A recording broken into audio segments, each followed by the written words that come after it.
Puji Tuhan Bapak Ibu, kita kembali akan merenungkan firman Tuhan. Mari kita berdoa. Kami bersyukur ya Tuhan buat hari baru, hari berkat-Mu. Kami akan merenungkan firman Tuhan. Buka hati kami ya Roh Kudus dan mampukan kami menjadi pelaku firman-Mu. Dalam nama Tuhan Yesus. Amin. Firman Tuhan kita terambil dari Matius 22 ayat 39. Dan hukum yang kedua yang sama dengan itu ialah kasihilah sesamamu manusia seperti dirimu sendiri. Itulah dasar firman Tuhan yang menjadi renungan kita pada hari ini. Tema kita adalah kasih itu memberi solusi. Nah, Bapak Ibu, kitab Korintus dapat dibilang kitab yang paling problematik, banyak masalah. Bahkan Paulus harus menulis setidaknya 2 bahkan 4 surat untuk mengatasi problem yang nampak sangat pelik, ya, susah, ya, yang menyesakkan gitu ya pada jemaat Korintus. Nah, masalah mereka adalah mereka mau mencari, mengejar dan membanggakan karunia-karunia rohani. Ya, sementara kenyataan yang terjadi adalah mereka justru melakukan masalah yang serius, yaitu tidak menjadi kesaksian sebagai jemaat. Apa itu? Ya, ada perselisihan, ada persoalan di antara mereka. Ya, di dalam 1 Korintus 1 ayat 11 di sana, bahkan pasal 13 jelas topiknya jelas perselisihan. Kemudian juga ada kelompok-kelompok, ada geng-gengan. Ada kelompoknya Apolos, Kefas, Paulus, Kristus gitu ya. Nah, mungkin sekarang ada juga begitu, tapi sudah mulai juga ada geng-gengan, ya, suku-sukuan gitu ya. Ya, apalagi ya, karena mungkin seleranya sama jadi ya ada geng-geng juga demikian. Itu ada di dalam 1 Korintus 1, 12 sampai 13. Bahkan mereka hidup dalam keasusilaan moral. Ya, artinya ada dosa dalam jemaat. Itu dalam pasal 5. Ya, kalau kita sungguh-sungguh memperhatikan di sana. Itu sebabnya Paulus menyampaikan, buat apa engkau punya segala karunia-karunia, tetapi tidak mempunyai kasih? Itu tidak ada gunanya, itu sia-sia dan tidak ada faedahnya. Atau dengan kata lain, buat apa kamu di mata orang luar dilihat keren, gerejanya keren, pelayanannya keren gitu ya. Tetapi sungguhnya di dalam itu rapuh. Di dalamnya itu mengalami berbagai-bagai persoalan. Ya, belajarlah dari jemaat Efesus. Mereka apa yang kurang? Pelayanannya luar biasa. Pengajaran juga luar biasa. Bagaimana mereka begitu sangat ketat dan begitu sangat getol dalam hal iman. Tapi dikatakan di sana, aku mencela, kata Tuhan. Aku mencela kamu. Kenapa? Karena kamu telah meninggalkan kasihmu yang mula-mula. Yang jelas-jelas segala sesuatu tidak landasi kasih, itu tidak ada gunanya.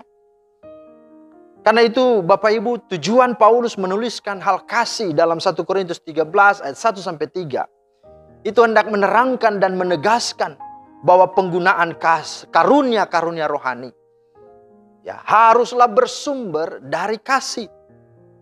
Itu sebabnya dalam surat 1 Korintus 12 ayat 31 topiknya tentang karunia.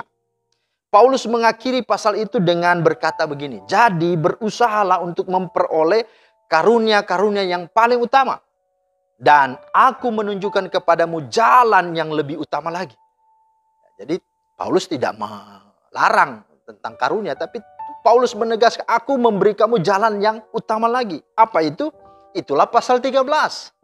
Maka ini yang disampaikan Paulus. Apa pasal 13? Itulah tentang kasih yang kita sudah bahas dari hari pertama sampai dengan hari ke-6 ini. Nah, menariknya setelah ayat 13, ya, ada ayat 14 di sana kan? Dan ayat 14 pada kata pertama.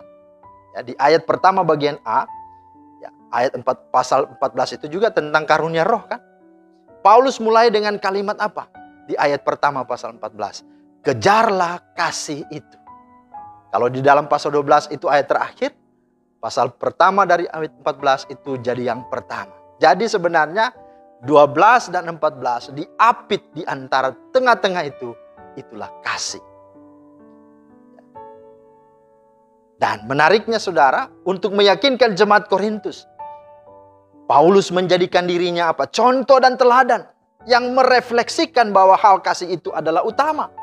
dengan ia sengaja menggunakan kata ganti orang pertama tunggal dengan sebutan aku. Itulah dirinya. Di ayat 1-3 dalam 1 Korintus 13.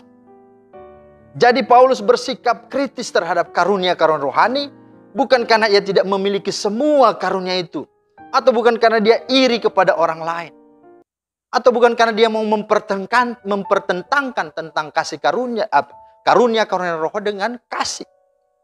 Tetapi Alkitab justru menyaksikan Paulus tidak kekurangan suatu karunia pun.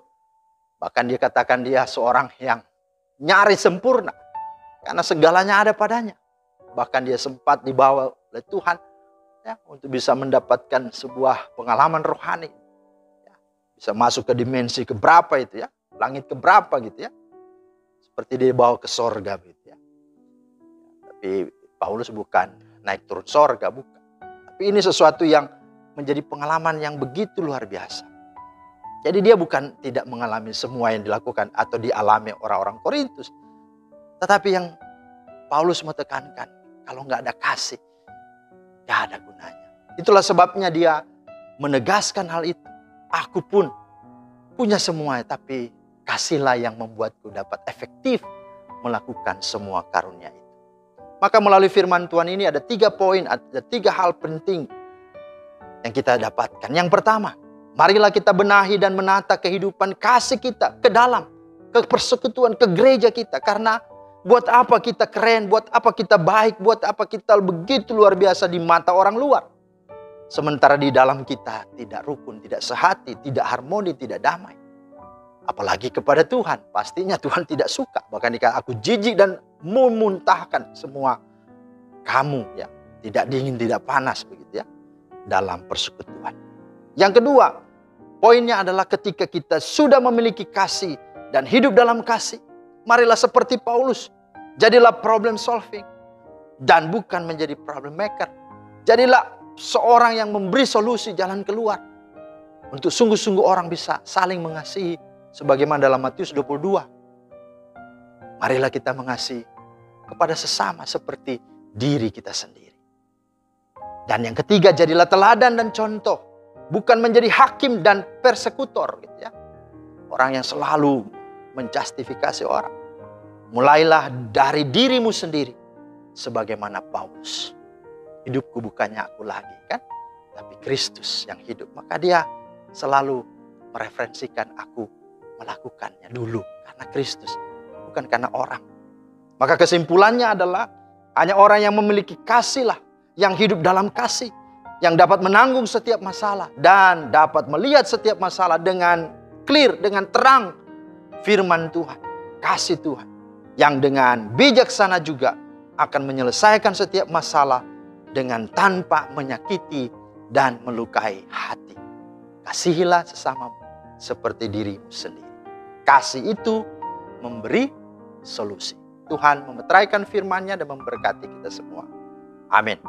Terima kasih untuk firman-Mu ya Tuhan. Mampukan kami Tuhan untuk menjadi pribadi-pribadi yang memberi solusi.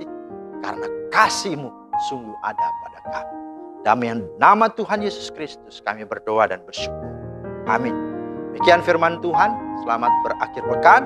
Tuhan Yesus memberkati. Shalom.